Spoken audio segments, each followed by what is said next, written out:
نبی پاک صلی اللہ تعالی علیہ وسلم نے حج ایک فرمایا، قربانی حضور جس دن مدینے آئے اس وقت شروع فرمائی، اور ہر سال حضور قربانی دیتے تھے، ہر سال دو جانور ذبح فرمائے۔ یا رسول اللہ صلی اللہ تعالی علیہ وسلم دو کا کیا مقصد فرمایا؟ ایک میری طرف سے، ایک میری غریب امت کی طرف سے۔ یا رسول اللہ صلی اللہ علیہ وسلم کس طرف سے فرمایا؟ ایک میری طرف سے، ایک میری امت کی طرف سے۔ کبھی فرمایا ایک میری طرف سے، ایک میرے اہل بیت اور میری امت کی طرف سے۔ دو جانور حضور نے ذبح فرمائے، اور پھر میرے حبیب پاک صلی اللہ تعالی علیہ وسلم کے غلام مولا علی شیر خدا، ابن ماجہ کی روایت ہے، حضرت علی شیر خدا فرماتے ہیں کہ نبی پاک علیہ الصلوۃ والسلام دو جانور ذبح کرتے تھے۔ خود حضرت علی کی جب باری آئی تو انہوں نے بھی دو فرمائے، تو صحابہ نے پوچھا کہ علی دو کیوں، دو کس لیے؟ تو حضرت علی رضی اللہ تعالیٰ عنہ فرمانے لگے مجھے میرے حبیب نے وصیت فرمائی تھی کہ علی تو نے دو کرنے، ایک اپنی طرف سے کیا کرنا، ایک میری طرف سے کرنا، تو میں ایک اپنی طرف سے دیتا ہوں، ایک اپنے نبی پاک کی طرف سے دیتا ہوں صلی اللہ علیہ۔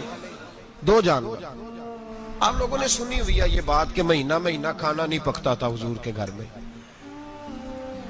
حضرت عائشہ فرماتی ہیں 3 چاند اور 3 سورج کٹھے کبھی نہیں دیکھے جب ساتھ روٹی بھی کھائی ہو، یعنی 3 دن مسلسل کبھی کھانا نہیں کھایا۔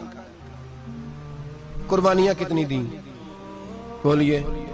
حضرت علی شیر خدا کا مکان کوئی نہیں اپنا، کوئی گھر نہیں بنایا۔ مولا کائنات شیر خدا، میں نے یہ بات پھر دہرا رہا ہوں، پہلے بھی میں نے عرض کی تھی، پکا کرنے کے لیے دہرا رہا ہوں، حضرت علی کا کوئی کاروبار نہیں بظاہر۔ بی بی صاحبہ فرماتی ہیں کہ کئی ہفتے صرف سرکہ اور کھجوریں۔ قربانیاں کتنی؟ اسی سارے صاحب لان ٹورے ہیں کہ ساڑھے تے لگ دیئے کہ نہیں، پکا۔ اور پھر جب بات ہوتی ہے دینے کی تو ماحول اور ہوتا ہے، جب لینے کی باری ہوتی ہے تو ماحول اور ہوتا ہے۔ قربانی واجب ہے اس شخص پر جس کے پاس 52.5 تولے چاندی یا 7.5 تولے، لیکن میں 7.5 تولے والا فتویٰ نہیں دیتا، میں 52.5 تولے چاندی والا فتویٰ دیتا ہوں، اس لیے کہ 52.5 تولے چاندی تو شاید تولا یا 1.5 تولا سونے کے برابر ہی ہو جائے، ٹھیک ہے نا جی؟ تو 7.5 تولے سونا 50-60 ہزار روپیہ جس آدمی کے اکاؤنٹ میں موجود ہے وہ قربانی کرے۔ بلکہ امام شافعی رحمۃ اللہ علیہ فرمایا کرتے تھے جس نے 3 کمروں کو تالا لگایا ہوا ہے وہ 3 کمرے فارغ ہیں، اس کے کسی کام کے نہیں، ان کی قیمت کا حساب لگائے۔ چھت پہ سٹور بنا دیا ہے، کوئی مطلب نہیں اس کا، اور جو ویسے رکھی ہوئے ہیں کوئی معنی ہی نہیں کمرے کا، فرماتے تھے حساب لگائے، قربانی کرے۔ رب کریم کی بارگاہ میں دینے کا جب معاملہ آیا تو تو گول کر گیا کام۔ میرے رسول کائنات سرور عالم صلی اللہ علیہ وسلم کا جب اپنے لیے چیزیں استعمال کرنے کا ماحول ہے تو محبوب پاک علیہ الصلوۃ والسلام نے مہینہ روٹی نہیں پکائی۔ یہاں جو آدمی ہر جمعرات کو 4 کلو بکرے کا گوشت پکاتا ہے اور ہر تیسرے دن مرغی کا گوشت لاتا ہے، وہ قربانی کی باری آتی ہے تو کہتا ہے میرے پہ لگتی نہیں۔ وہ ٹھیک ہے ابا جی لے آئے، ابا جی کی طرف سے قربانی ہے، اس دفعہ ابا جی کی، اگلی دفعہ اماں جی کی، اس سے اگلی دفعہ دادی جی کی۔ او خدا کے بندو، جس آدمی کے پاس پیسے ہیں پہلے اپنی قربانی واجب ہے۔ میری بات کی سمجھ آ رہی ہے عزیزوں کو؟ جو آدمی صاحب استطاعت ہے پہلے کس کی قربانی کرے گا؟ وہ کمائی کرتا ہے، اس کے اپنے اکاؤنٹ میں تنخواہ آتی ہے، ابا جی کے اکاؤنٹ میں نہیں آتی۔ اس نے اپنا بینک بیلنس چوری بھی رکھا ہوا ابا جی سے۔ پہلے اپنی قربانی کرے، اگر اس کو شوق ہے، دل کرتا ہے تو ایک اور خریدے، پھر ابا جی کی طرف سے کرے۔ اگر اللہ نے توفیق دیا تو ایک اور خریدے، اماں جی کی طرف سے کرے، اور اگر اس کے دل کو اللہ ٹھنڈک عطا کرے، سکون کرے تو پھر اپنے رسول کی طرف سے بھی قربانی دے، پھر اپنے محبوب کی جانب سے بھی قربانی کرے۔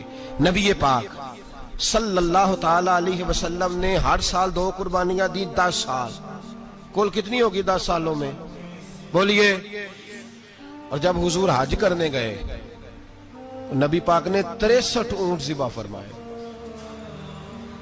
ایک اونٹ میں کتنی قربانیاں ہوتی ہیں؟ 63 اونٹ حضور نے ذبح فرمائے۔ اور حدیث بڑی مزیدار ہے، حضرت ابو ہریرہ رضی اللہ تعالیٰ عنہ فرماتے ہیں کہ جب اونٹ ذبح کرنے کی باری آئی تو ہم سوچ رہے تھے، پریشان تھے کہ یہ تو بڑا مشکل ہے ذبح کرنا، بڑا مشکل ہے، اس کو تو نہر کرنا پڑتا ہے، گرانا پڑتا ہے، باندھنا پڑتا ہے، سب سے مشکل کام اونٹ ذبح کرنا ہے۔ تو نبی پاک صلی اللہ علیہ وسلم کی تو عادت کریم ہے، اپنے ہاتھ سے ذبح کرتے ہیں حضور، وہ ہمارا اللہ خیر کرے، اب اللہ ہی حافظ ہے. ذبح کرنا تو دور کی بات ہے، ہمارا جو BA پاس لڑکا ہے نا، اس کو ڈر آتا ہے جانور کے پاس کھڑے ہوتے ہوئے. کہتے ہیں بچوں کو اندر لے جاؤ، 10 سال کا 12 سال کا، اس کو اندر لے جاؤ، ذبح کرنا، روئے گا. اور بس کرو یار، یہ کس قوم سے تمہارا تعلق پڑ گیا ہے؟ ہمارے تو 12 اور 14 سال کے معوذ اور معاذ ابو جہل کی گردن کاٹ کے رکھ دیا کرتے تھے، اور تو بچہ بکرا ذبح کرنے سے ڈرا رہا ہے. اس کو کھڑا کر لا کے، قربانی تو جہاد کی ٹریننگ ہے. وہ کھڑا کر، اس کو کہا بیٹا یہاں کھڑا ہو، اللہ کے رستے میں بکرے کی گردن کاٹنی ہے. اگر کوئی شخص خدا رسول کے دین کی مخالفت کرے، کفر کا جھنڈا اٹھائے، تو اس کی گردن بھی کاٹنی ہے. یہ ٹریننگ ہے بچوں کے لیے. یہاں عجیب ماحول ہے، ڈر لگ رہا ہے، پیچھے ہٹ جاؤ. اور جس صاحب کی قربانی ہے وہ بھی کوئی 1.5 کلومیٹر کے فاصلے پہ کھڑے ہیں، دور کھڑے ہو کے دیکھ رہے ہیں. نفیس ہی بڑے ہیں جناب، لطیف ہی بڑے ہیں.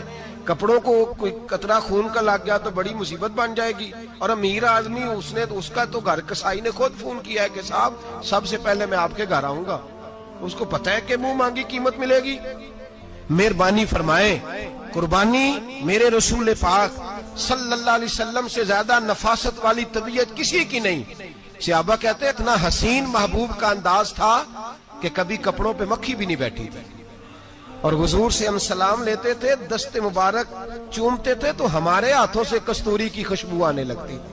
اور فرماتے نبی پاک کا ہاتھ یوں ہوتا تھا کہ برف بھی اتنی ٹھنڈی نہیں جتنا پیارا حضور کا ہاتھ ٹھنڈا ہوتا تھا. پھر بھی حضور دست مبارک میں خنجر پکڑتے، جانور کو لٹاتے اور اپنی طامت کو سمیٹتے، اور اللہ کے حبیب گھٹنا رکھتے اس کی گردن پر، اور بسم اللہ اللہ اکبر کہہ کے ذبح فرماتے. حضور خود دست مبارک سے. تو اتنا زیادہ نازک مزاج ہو گیا ہے کہ اب یہ والی سنت ادا کرنا مشکل ہو گیا تیرے لیے. 63 اونٹ ہیں.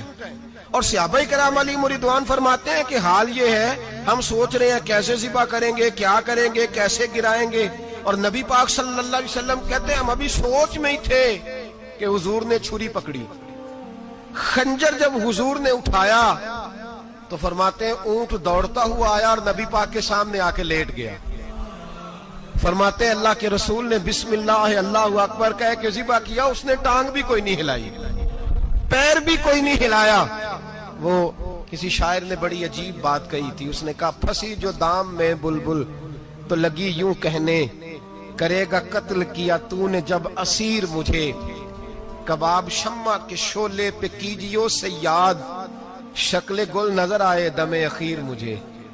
وہ کہتے ہیں بلبل کو شکاری، سیاد شکاری نے پکڑ لیا بلبل کو، تو سیاد سے بلبل کہنے لگی تو نے پکڑا ہے تو قتل تو کرے گا ہی نا، کھائے گا تو صحیح، ایک میری منت ہے.